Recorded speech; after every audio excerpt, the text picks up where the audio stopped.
Assalamualaikum warahmatullahi wabarakatuh.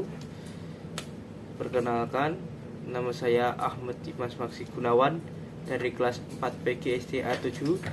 Pada video kali ini saya akan menerangkan tentang pengertian model pembelajaran dan ciri-ciri model pembelajaran. Pengertian model pembelajaran. Model pembelajaran adalah unsur penting dalam kegiatan belajar mengajar untuk mencapai tujuan pembelajaran. Model pembelajaran digunakan guru sebagai pedoman dalam merencanakan pembelajaran di kelas.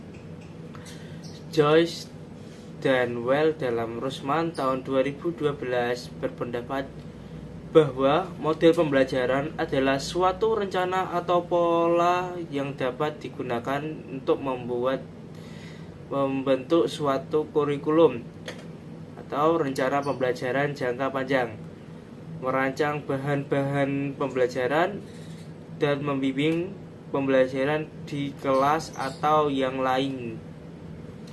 Sedangkan menurut Adi dalam Suprihatiningrum tahun 2013 memberikan definisi model pembelajaran merupakan kerangka konseptual yang menggambarkan prosedur dalam mengorganisasikan pengalaman pembelajaran untuk mencapai tujuan pembelajaran.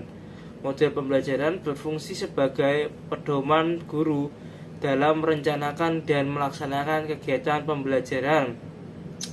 Dan Wina Putra pada tahun 1993 mengartikan model pembelajaran sebagai kerangka konseptual yang melukiskan prosedur yang sistematis dalam mengorganisasikan pengalaman belajar untuk mencapai tujuan tertentu dan berfungsi sebagai pedoman bagi perancang pembelajaran dan para guru dalam merencanakan dan melaksanakan aktivitas belajar mengajar. Selanjutnya yaitu ciri-ciri model pembelajaran. Dalam Rusman tahun 2012 mengemukakan bahwa model pembelajaran memiliki ciri-ciri sebagai berikut. Yang pertama, berdasarkan teori pendidikan dan teori belajar dari para ahli tertentu. Sebagai contoh, model penelitian kelompok disusun oleh Herbert Tehlen dan berdasarkan teori John Dewey. Model ini dirancang untuk melatih partisipasi dalam kelompok secara demokratis. Yang kedua, mempunyai misi dan tujuan pendidikan tertentu. Misalnya, model berpikir induktif dirancang untuk membangun proses berpikir induktif. Yang ketiga, dapat dijadikan sebagai pedoman untuk perbaikan kegiatan belajar mengajar di kelas. Misalnya, model sinetik dirancang untuk diperbaiki kreativitas dalam pembelajaran mengarang. Yang keempat, memiliki bagian-bagian model yang dinamakan 1. Urutkan langkah-langkah pembelajaran, sintaks. Yang kedua, adanya prinsip-prinsip reaksi. Yang ketiga, ada sistem sosial. Yang keempat, ada sistem pendukung. Keempat bagian tersebut merupakan pedoman praktis bila guru akan melaksanakan suatu model pembelajaran. Ciri yang kelima, memiliki dampak sebagai akibat terapan model pembelajaran. Dampak tersebut meliputi dampak pembelajaran, yaitu hasil yang dapat diukir. Dampak pengiring, yaitu hasil belajar mengajar jangka panjang.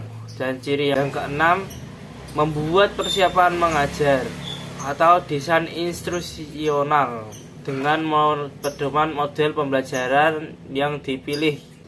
Rofa'ah pada tahun 2016 menjelaskan ada beberapa ciri-ciri model pembelajaran secara khusus. Di antaranya, yang pertama, rasional teoretik yang logis yang disusun oleh para pencipta atau pengembangnya. Yang kedua, landasan pemikiran tentang apa dan bagaimana siswa mengajar.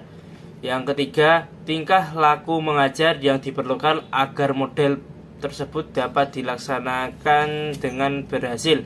Dan yang keempat, lingkungan belajar yang diperlukan agar tujuan pembelajaran dapat tercapai. Ciri-ciri model pembelajaran yang baik yaitu adanya keterlibatan intelektual dan emosional peserta didik ya, melalui kegiatan mengalami, menganalisis, berbuat, dan membentukkan sikap. Adanya keikutsertaan peserta didik secara aktif dan kreatif. Selama pelaksanaan model pembelajaran, guru bertindak sebagai fasilitator, koordinator, mediator, dan motivator kegiatan belajar peserta didik. Demikianlah tadi penyampaian materi dari saya. Jika ada salah kata, saya mohon maaf. Kurang lebihnya mohon maaf. Wassalamualaikum warahmatullahi wabarakatuh.